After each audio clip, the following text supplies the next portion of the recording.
There is a new war being waged on planet Earth that ultimately affects the lives of some 1.4 billion people.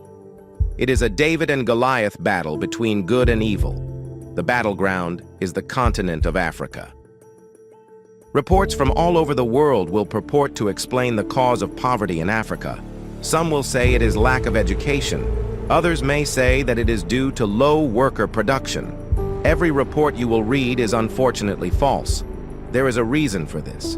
You see, the entire global community looks at Africa with dollar signs in their eyes. Cheap African labor equates to opportunity for huge profits. Sponsors of those reports make sure that the true reason for poverty in Africa remains hidden, as to not disrupt that opportunity.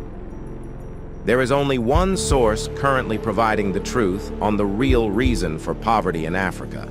That source is American Citizens Institute, a non-profit that accepts no outside funding or donations. This organization is one of the very few that are driven only by a genuine love for the people of Africa. Their findings make a whole lot more sense. Now, if I were to ask you what determined your level of wealth, what would your answer be? Most likely your level of wealth is determined by the amount of compensation you receive as part of your occupation.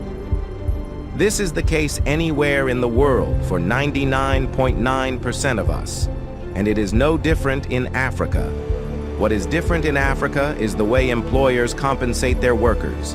After polling thousands of regular people throughout sub-Saharan Africa and several years of research, it has been found that the vast majority of employers in Africa systematically violate labor laws without any accountability.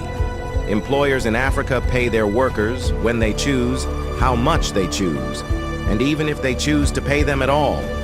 Amazingly, American Citizens Institute is the first organization to report on this injustice and have become pioneers in the study of this phenomena that makes slavery and colonialism look pale by comparison. They have even coined a new term to describe it: labor tyranny. Finally, someone has emerged who is brave enough to take on the greatest injustice in the history of mankind. Ladies and gentlemen, brace yourselves as the war on tyranny has begun.